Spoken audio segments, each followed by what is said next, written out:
कहते हैं जो भगवान के शरणागत भक्त हैं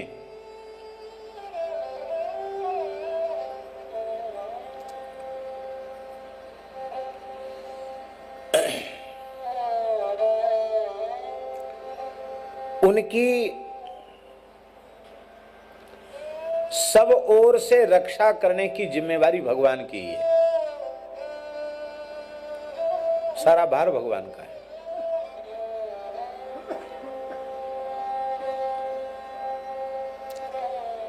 वे भगवान के जो प्राण प्यारे भक्त हैं उनका कोई भी अनिष्ट नहीं कर सकता।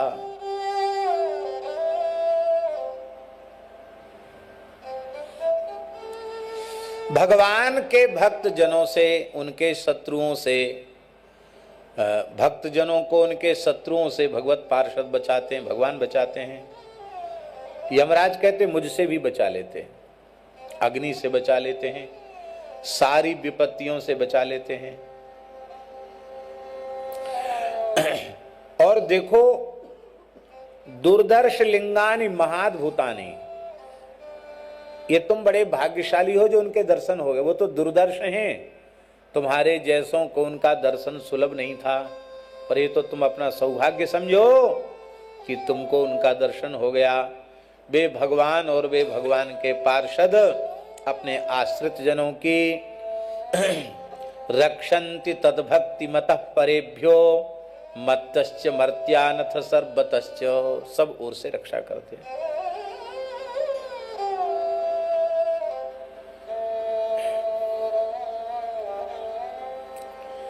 एक महात्मा को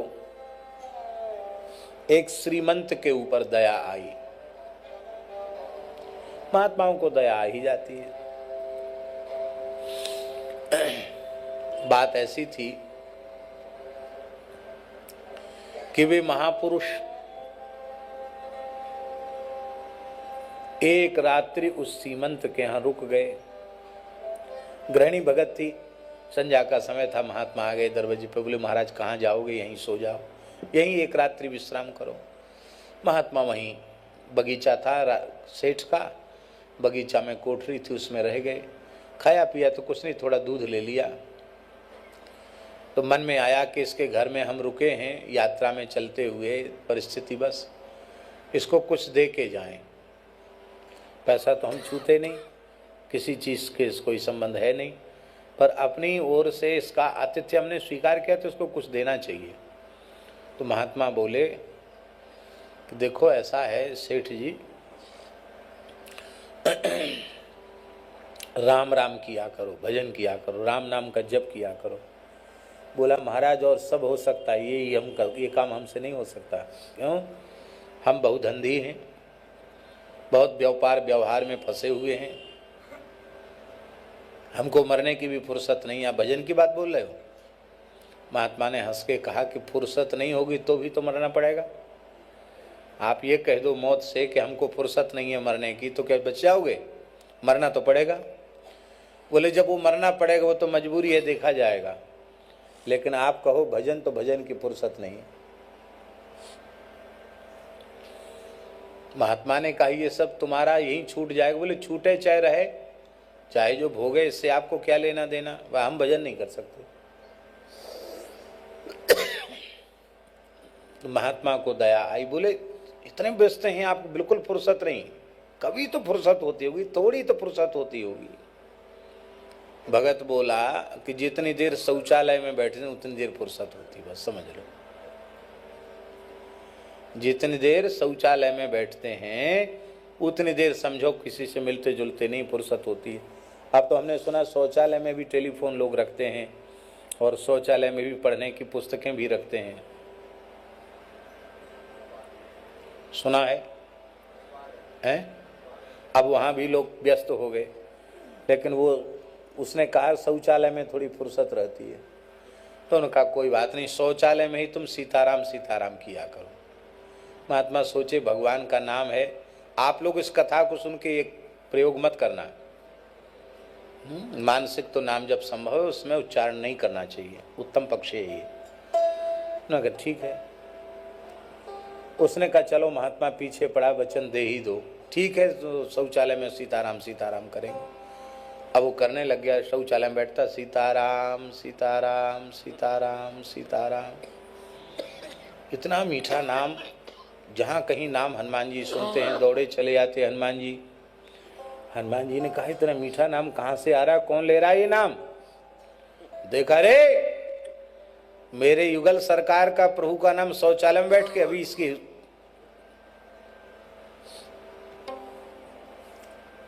सजा इसको देता हूं।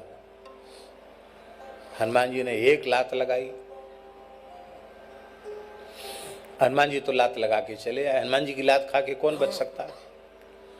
पर नित्य साकेत में रघुनाथ जी हनुमान जी पधारे तो सरकार के श्रीअंग में सुगंधित तेल से मालिश करने लगे। तो जैसी पीठ छुआ तो ठाकुर जी कराहने लगे। अरे क्या हुआ? कहे बहुत भारी चोट है, सूजन हो गई है पीठ में हमारे, बहुत भारी। कैसे चोट लगी? अरे बोले कुछ मत देखो, छूना नहीं, दूर से देखो। अरे आपके पीठ में तो एक बंदर के पैर का निशान है। एक कौन सा ऐसा उद्धत उद्दंड बंदर आ गया जिसने आपकी पीठ पर प्रहार किया? राम जी बोले जानने की कोशिश मत करो, प्रयास मत करो, बस आज तो चरणों में थोड़ा सा तेल लगा दो, बस अब पीठ छुओ मत, बहुत दर्द है। सरकार बताना पड़ेगा। कहा बता, पूछ रहे हो, तुम्हारा ही पैर का निशान। अरे हमारा प्रभु, राम राम, हमारी बुद्धि ऐसी कैसे बिगड़ गई? हम भला आपके देह पर अपने चरण का प्रहार कैसे कर सकते हैं? भगवान ने कहा कि जो नाम जपते हैं उनकी सुरक्षा में और मेरे पार्षद करते हैं। अब आप तो नाराज हो गए कि शौचालय में क्यों जप रहा है, पर किसी महात्मा की आज्ञा से साधन कर रहा था। तो मैंने सोचा कि यदि आपकी लात खा के वो मर गया तो नाम जापक की नामी प्रभु रक्षा करते हैं, ये सिद्धांत नष्ट हो जाएगा। इसलिए मैंने अपनी पीठ लगा दी उसको बचाने के लिए। तो तुम्हारा पैर हमारी पीठ पर पड़ा। त्रिलोक विजयी रावण आपका बायां हाथ का मुक्का नहीं झेल पाया, घूंसा नहीं झेल पाया। ये बेचारा कलयुगी सेठ, ये आपकी लात कैसे सहन कर पाता? ये तो मैं ही है जो इतनी जोर की लात सह गया। तब से हनुमान जी ने कान पकड़े, बोले महाराज अब आप पीठ लगाने मत जाया करो, मैं प्रतिज्ञा करता हूं जो राम राम करेगा उसकी रक्षा मैं करूंगा। साधु संत के तुम रखवारे, साधु संत के तुम रखवारे, असुर निकंदन राम दुलारे, असुर निकंदन राम दुलारे। यही बात यमराज कह रहे हैं कि नाम का आश्रय लेने वाले की रक्षा स्वयं नामी भगवान करते हैं और उनके प्राण प्यारे पार्षद उनकी रक्षा करते हैं। इसलिए तुम लोग समझो, धर्मम तु साक्षात भगवत प्रणीतम, न वै विदुर ऋषयो नापि देवा, न सिद्ध मुख्या असुरा मनुष्या, कुतश्च विद्याधर चारणादया। भगवान के द्वारा प्रकटी भूत, भगवान के मुखारविंद से प्रकट जो परम विशुद्ध गुणातीत भागवत धर्म है वह अत्यंत गोपनीय है, उसको जानना बहुत कठिन है। जो उसे जान लेता है भागवत धर्म को, उसे निश्चित भगवत स्वरूप की प्राप्ति हो जाती है। हमने तो ऐसी ऐसी विलक्षण घटनाएं देखी हैं प्रत्यक्ष।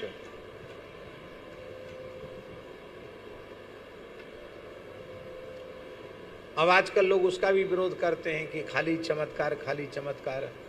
ये कोई झूठी या सुनी सुनाई नहीं, जो अपनी आंखों से प्रत्यक्ष घटनाएं देखी उनका हमें वर्णन करना है। किसी को विश्वास हो तो करो, नहीं हो तो मत करो, उसमें हमारी कोई हानि नहीं। आपकी हानि है यदि सच्ची बात पर आप विश्वास नहीं करते तो।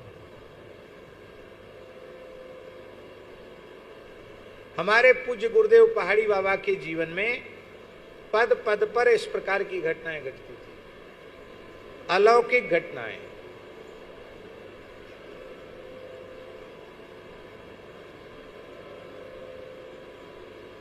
नासिक का कुंभ था, अब हमारा चौथा कुंभ आएगा, ये तीसरे कुंभ के पहले की बात है, तीसरे कुंभ की बात है। सन मुझे याद नहीं आ रहा किस सन की बात है। तो हमारे पूज्य महाराज जी पहाड़ी बाबा महाराज, उनके साथ हम नासिक कुंभ में गए।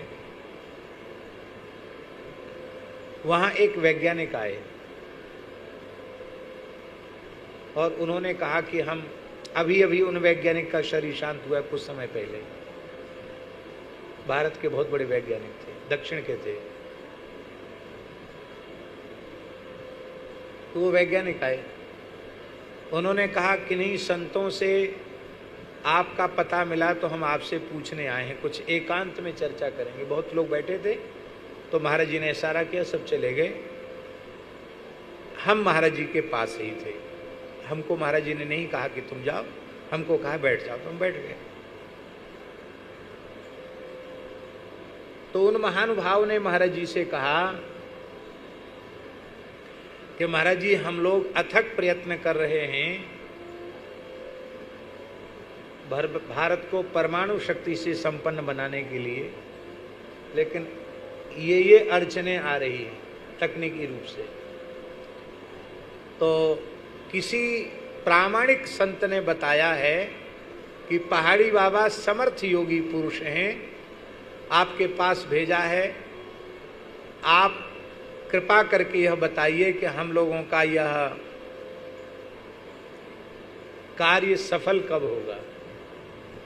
तो महाराज जी एक क्षण मौन हुए, सुनी उनकी बात, उनकी नज़र से नज़र मिला के देखा, और ठीक जिस दिन परमाणु विस्फोट सफल हुआ पर पोखरण में, उस तिथि को महाराज जी ने बता दिया कि ये सफल हो जाएगा, इतने दिनों में इतने दिन लग जाएंगे, और अमुक वर्ष में, अमुक महीने में, अमुक दिन में देश में परमाणु विस्फोट हो जाएगा।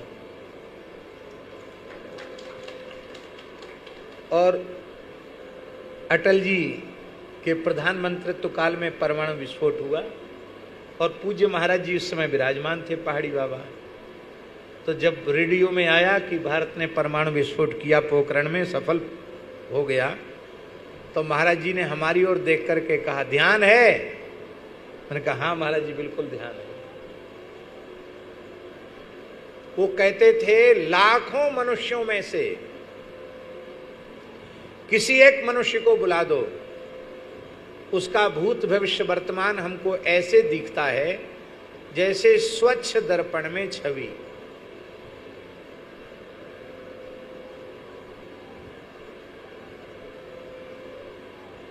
इतने समर्थ पुरुष थे वो। कोई तंत्र मंत्र नहीं था, कोई जंत्र टटका टोना नहीं था।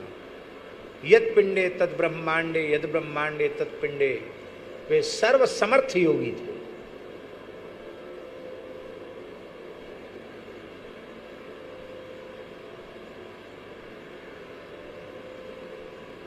एक ग्वालियर के एक प्रोफेसर थे, डॉक्टर गोभिला जी, विश्वविद्यालय में एग्रीकल्चर के प्रोफेसर थे वो। तो वो और उनकी पत्नी कार्तिक पूर्णिमा के भंडारे पे आते तो पूरे स्थान में सफाई करना, बर्तन मांजना, नाली साफ करना, बड़ी श्रद्धा से। तो हम महाराज जी के साथ ग्वालियर गए। महाराज जी ने कहा, गोविला उत्सव आने वाला है, आ जाना। वो रोने लग गए। कहा, रोते क्यों?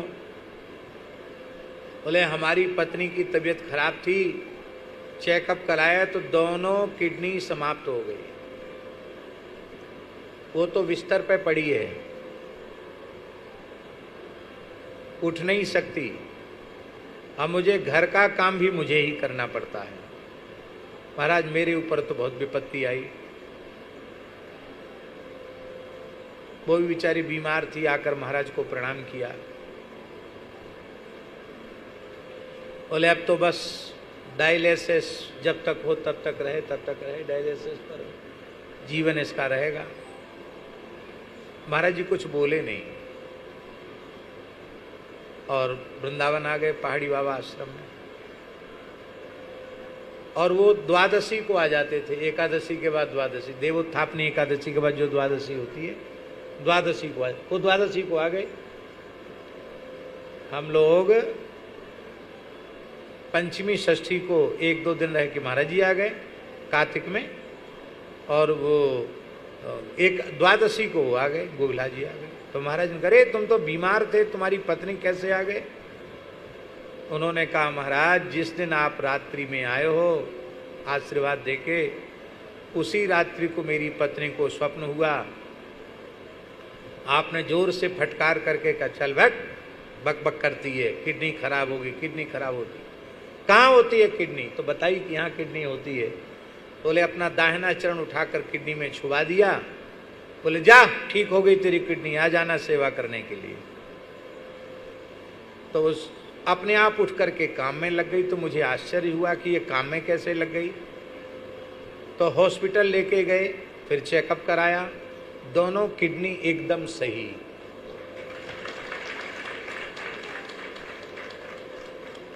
लंबे समय तक जी खूब सेवा की।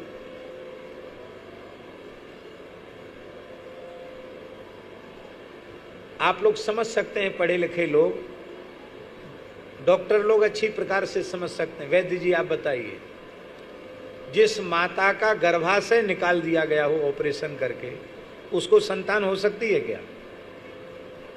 गर्भाशय ही नहीं है तो संतान कहां से होगी?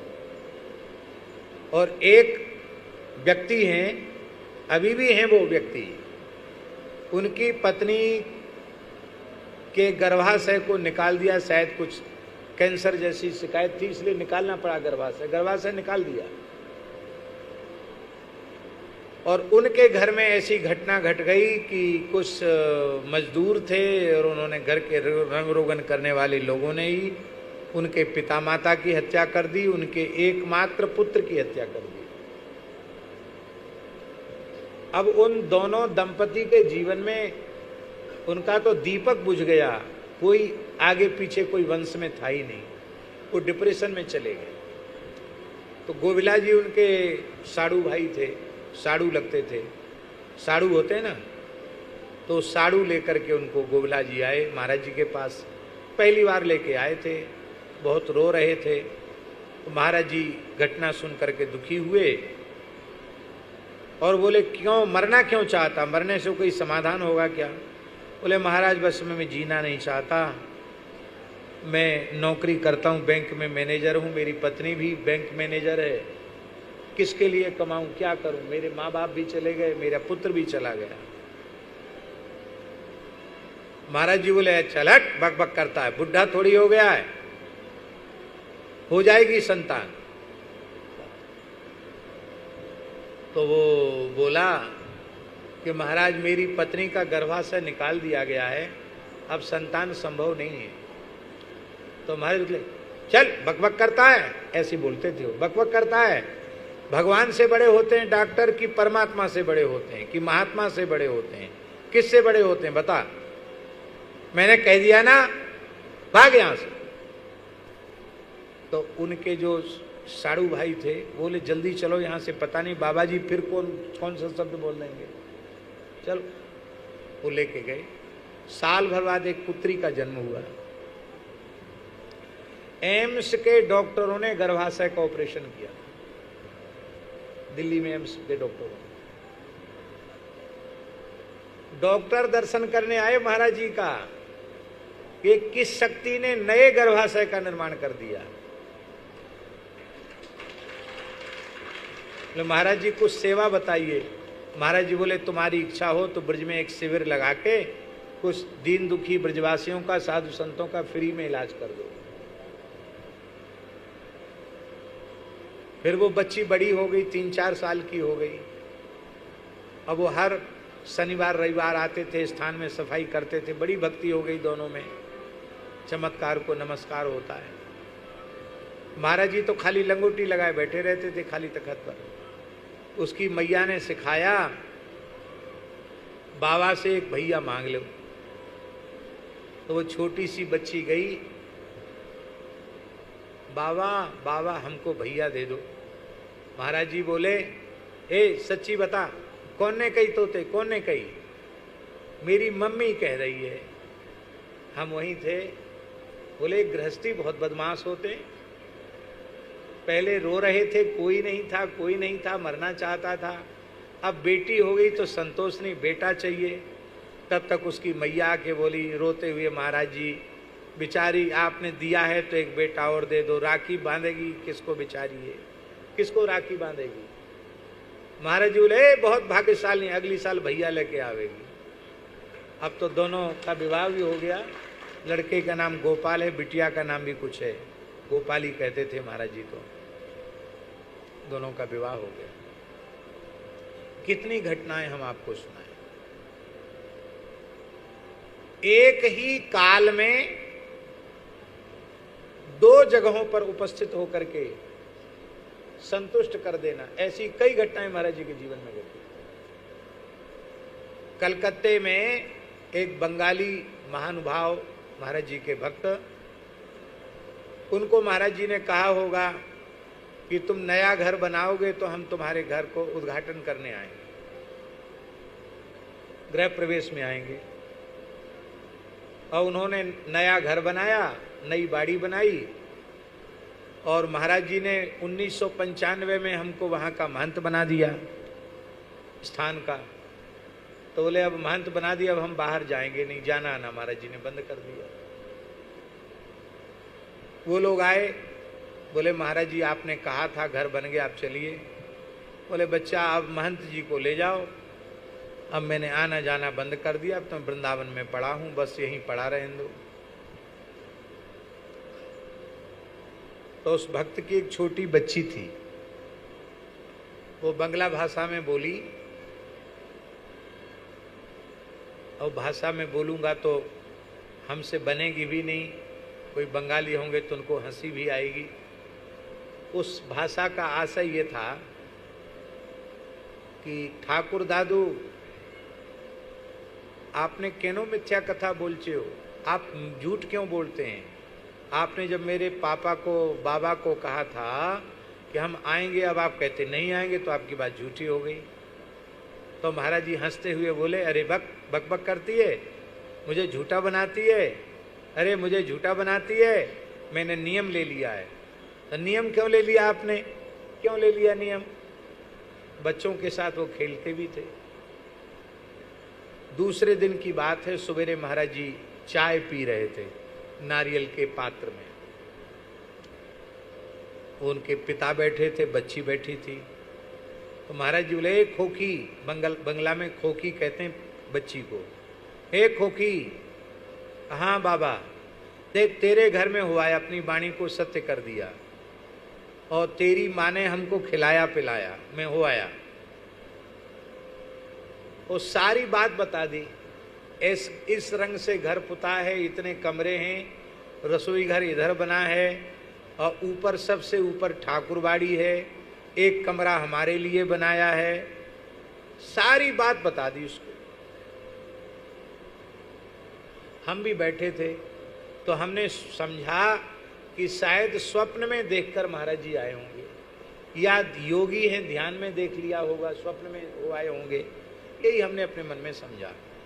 उसके बाद जब हमारी कलकत्ते की यात्रा हुई और उस घर में जब हम गए, तो उनकी गृहिणी रोते रोते उसने कहा, बाबा साक्षात पधारे थे, और बाबा के हमने चरण धोए, इस कंबल पर बाबा लेटे थे, ठाकुर बाड़ी में थोड़ी देर बैठे, और हमने बाबा को गंगा जल पीने के लिए दिया।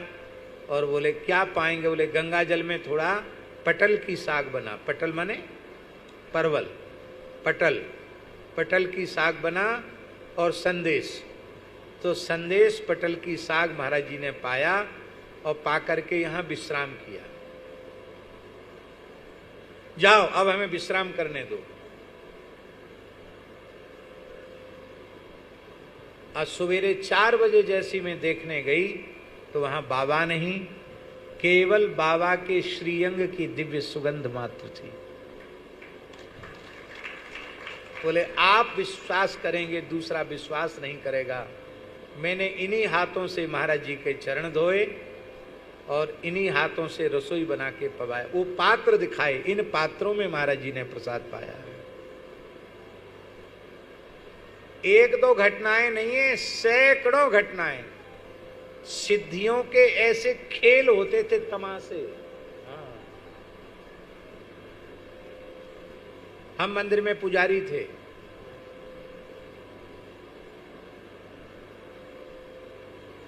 क्या है बात?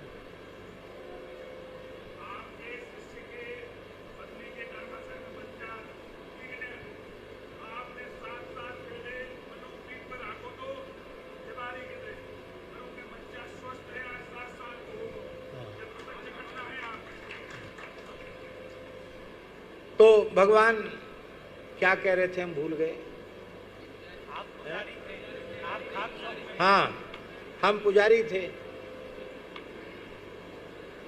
महाराज जी के बड़े विलक्षण नियम थे। महंत बन गए हो तो भी स्थान में प्रसाद पाने के अधिकारी नहीं, यदि सेवा नहीं करते। बोले जब तक रहोगे तब तक अपने हाथ से भगवान की पूजा मंदिर में करना, जो आ गया। बिना सेवा किए कोई नहीं रह सकता।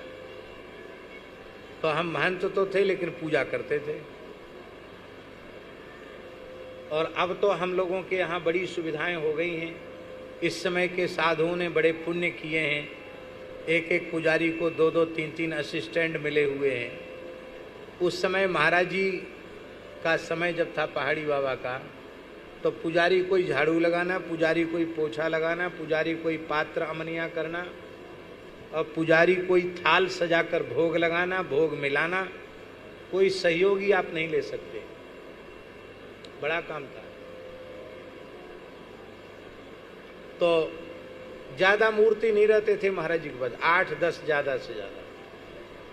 इससे ज्यादा हुए तो कुछ ना कुछ लीला करके भगा देते। कहते भीड़ भाड़ में भजन नहीं होता।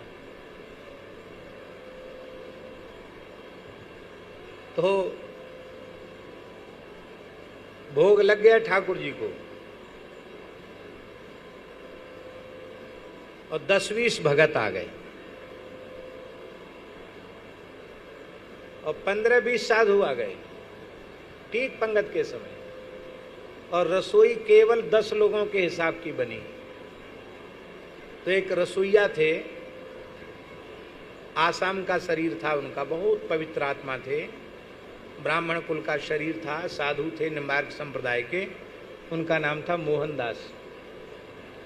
खाक चौक में ये मर्यादा रही है कि वहाँ ठाकुर जी की रसोई सब कुआं के जल से होती थी, और ब्राह्मण के अलावा कोई पूजा में रसोई में कोई नहीं जा सकता। बड़ी मर्यादा थी। तो रसोई आके हमसे बोला, महाराज जी हमको बचा लीजिए। क्यों? बोले 10 मूर्ति पाए, इतना सामान है, 50 मूर्ति बैठ गए, कैसे होगा? तो आप महाराज जी को, मैं तो बोल नहीं सकता डर के मारे, आप थोड़ा महाराज जी को बोल दो कि थोड़ी देर बैठें, दाल को बढ़ा देते हैं जल छोड़ करके, और थोड़ा भात बना देते तो दाल भात के सहारे पूर्ति हो जाएगी। हमने कहा ठीक है। तो हमने धीरे से महाराज जी से कहा, क्यों भोग लग गया? हमने कहा हाँ भोग उसर गया। हमने कहा हाँ उसर गया। तो पंगत कराओ, क्या देरी है, पंगत कराओ। तो हमने धीरे से कहा, महाराज जी सामग्री कम है, मूर्ति ज्यादा। चल हट, बक बक करता है। राम जी के दरबार में किसी चीज की कमी नहीं होती है। उठे, बोले बैठ जाओ, सब बैठ गए पाने के लिए। मोहनदास को बोले, ए मोहनदास बैठ जा। बोल बैठा दिया, सबको बैठा दिया। बोले आज पंगत में अकेले परोसूंगा। और 100 साल से ऊपर की उम्र थी महाराज जी। और महाराज जी परोसने लगे। अकेले ही सारी 50 मूर्ति की रसोई अकेले परोसी, खूब तृप्त होकर सबको पवाया। बाद में बोले, ए मोहनदास, जा देख ले जो बचा हुआ सामान उसको रख, संभाल करके रख, कब चौका लगेगा। अब 10 मूर्ति के सामग्री में 50 मूर्ति पा गए, फिर भी सामान बचा हुआ है। तो हमको बुलाकर मोहनदास ने दिखाया, 10 मूर्ति पा जाएं उतना फुल्का था, उतना चावल था, उतना दाल साग था। सामग्री उतनी की उतनी ही रही हो, 50 लोग जीम गए, फिर भी उतना ही उतना बच गया। ये किसी पुस्तक में पढ़ी हुई बात नहीं बता रहे हैं, सुनी हुई नहीं बात बता रहे हैं, आंखों से देखी हुई बात बता रहे हैं। हमारा अधिकार है। त्याग का बल परमात्मा ने प्रत्येक प्राणी को दिया है।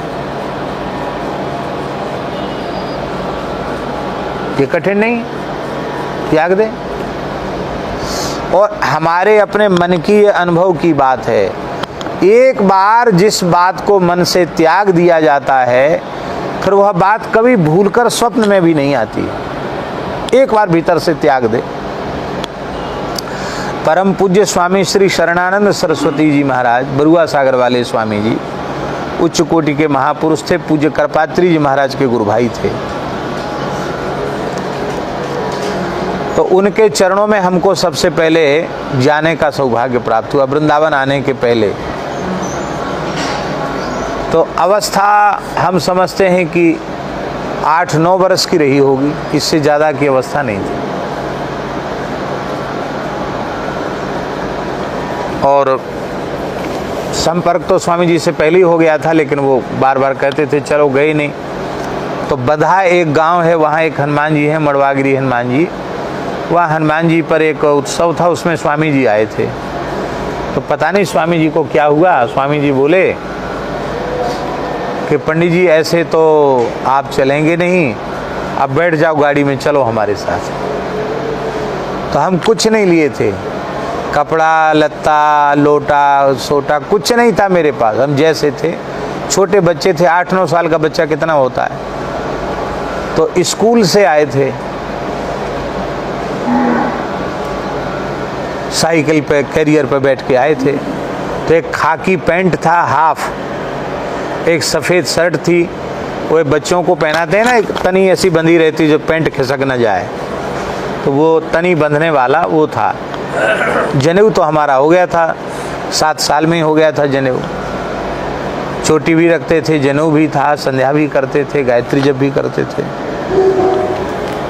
तो स्वामी जी ने, उनके पास एम्बेसडर गाड़ी थी, उसी में बिठा लिया। हमको इतना विवेक भी नहीं था कि उन्हीं के आसन पे नहीं बैठना चाहिए।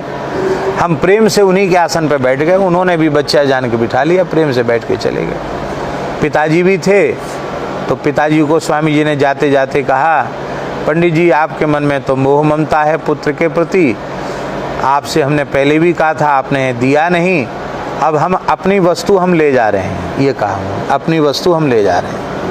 तो पिताजी ने हाथ जोड़ के कहा कि सरकार आपकी जैसी प्रसन्नता, कोई बात। अब वहाँ पहुँचे बरुआ सागर स्वर्गाश्रम।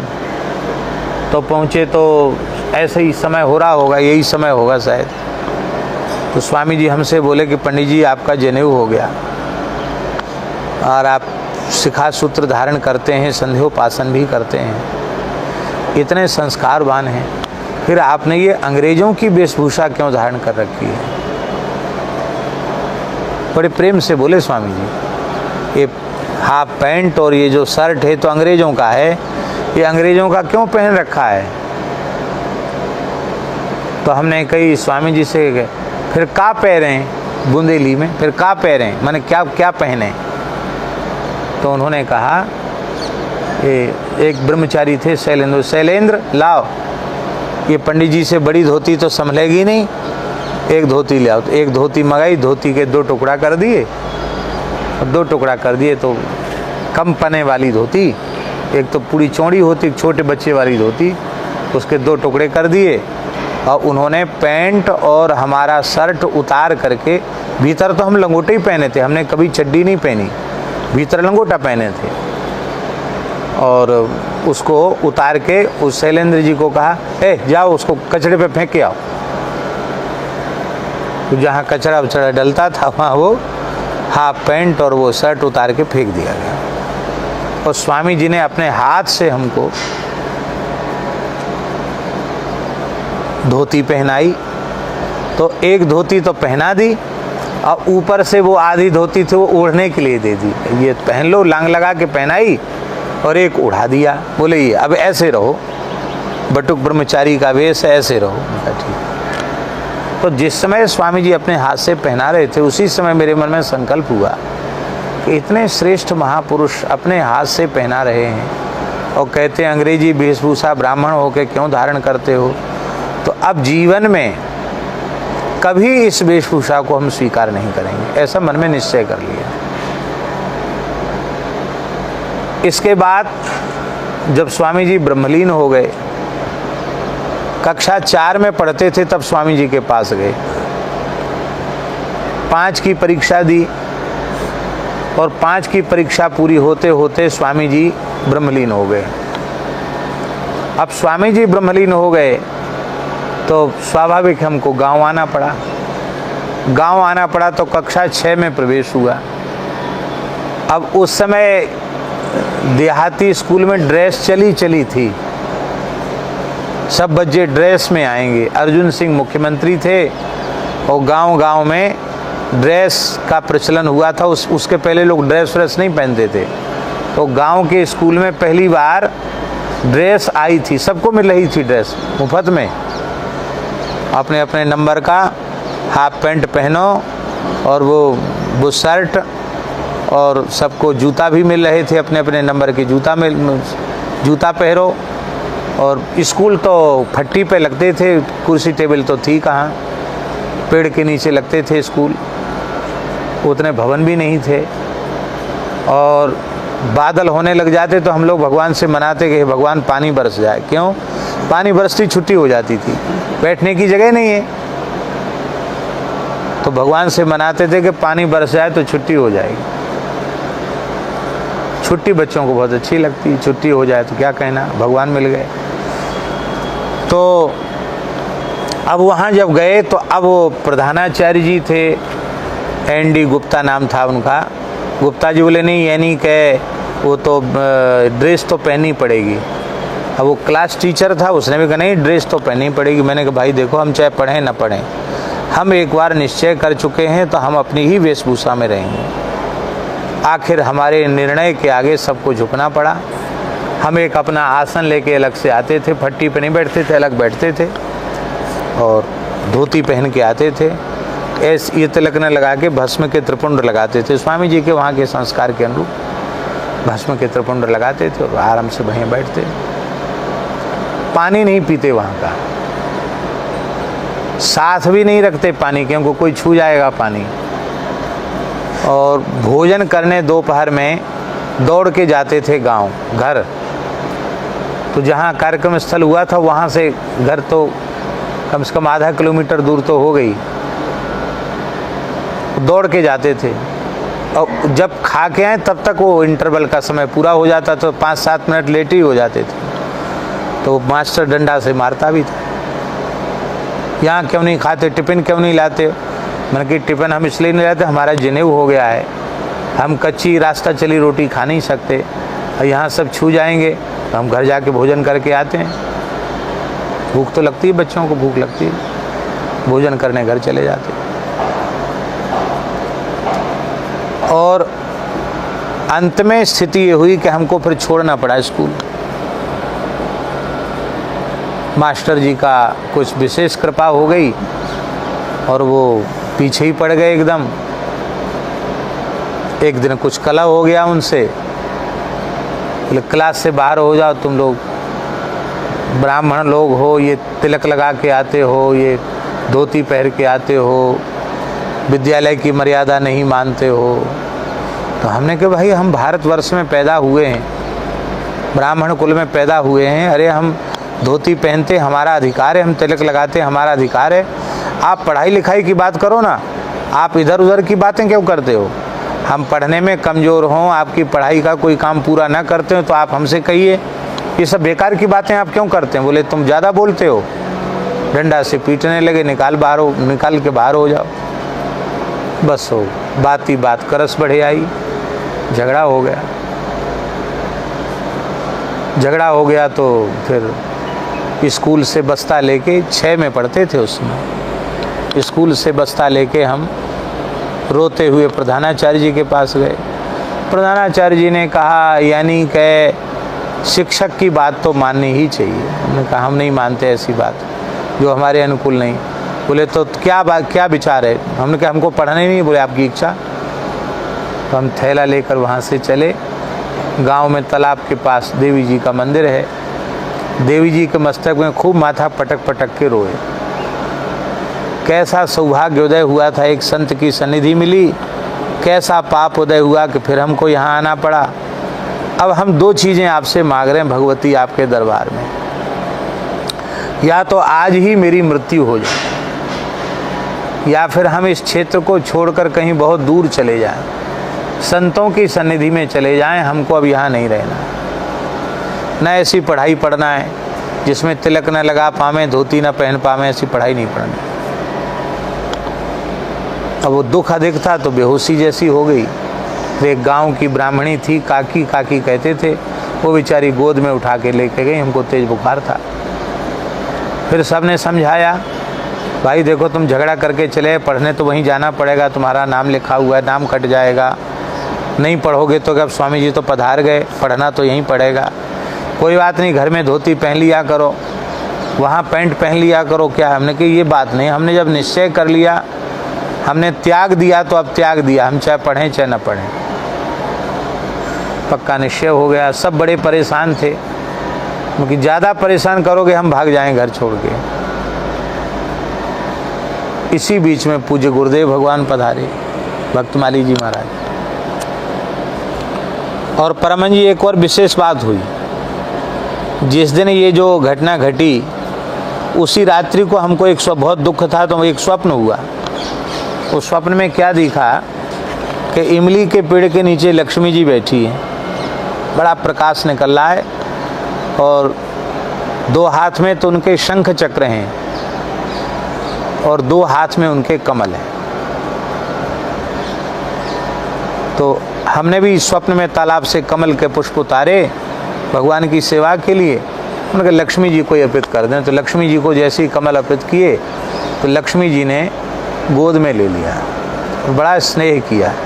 स्नेह करके कहा कि तुम चिंता मत करो, तुम्हारे दुखों का अंत होने वाला है और आज के तीसरे दिन तुम्हें भगवान मिल जाएंगे, ये कहा। बड़ा संतोष हुआ और स्वप्न मेरा खुल गया। फिर मैंने किसी को स्वप्न सुनाया नहीं। ठीक तीसरे दिन महाराज जी आ गए तो हमारे मन में ये अनुभव आया कि तीसरे दिन भगवान मिल जाएंगे, तो भगवान माने गुरु जी मिल जाएंगे। भगवान और गुरु जी तो एक ही हैं। तो लक्ष्मी जी ने जो कहा कि तीसरे दिन भगवान मिल जाएंगे, तुम्हारे सारे दुखों का अंत हो गया। तीसरे दिन महाराज जी आ गए। महाराज जी के सामने सबने समस्या रखी कि ये पढ़ना नहीं चाहते, अब क्या किया जाए, नहीं पढ़ेंगे तो क्या होगा, आखिर ब्राह्मण कुल में जन्म लिया है, पढ़ना तो पड़ेगा। सब पढ़े लिखे नहीं पढ़ेंगे तो कैसे काम चलेगा। महाराज जी ने भी समझाया। हमने कि महाराज जी हमको ये पढ़ाई तो नहीं पढ़नी, हमको स्कूल जाना ही नहीं, रोज रोज कला होगा, क्लेश होगा, हमको नहीं जाना। तो फिर महाराज जी बोले फिर मेरे साथ चलोगे, पढ़ोगे संस्कृत? मैंने कहा हाँ आपके साथ चलेंगे। बोले बाद में पिताजी को दोष मत देना कि भीख मांगने वालों की विद्या पढ़ाई, हमको इंजीनियर और कलेक्टर मिनिस्टर बनने वाली विद्या नहीं पढ़ाई। हमने कहा हम किसी को दोष नहीं देंगे, हमको नौकरी चाकरी करना ही नहीं है, हमको तो आपके चरणों में रहना है, हम क्यों पढ़ेंगे पढ़ाई। महाराज जी बोले फिर चलो। तो महाराज जी बोले तुम लोग निश्चिंत हो जाओ, पंडित जी हमारे साथ जाएंगे। और महाराज जी कृपा करके हमको यहाँ गए।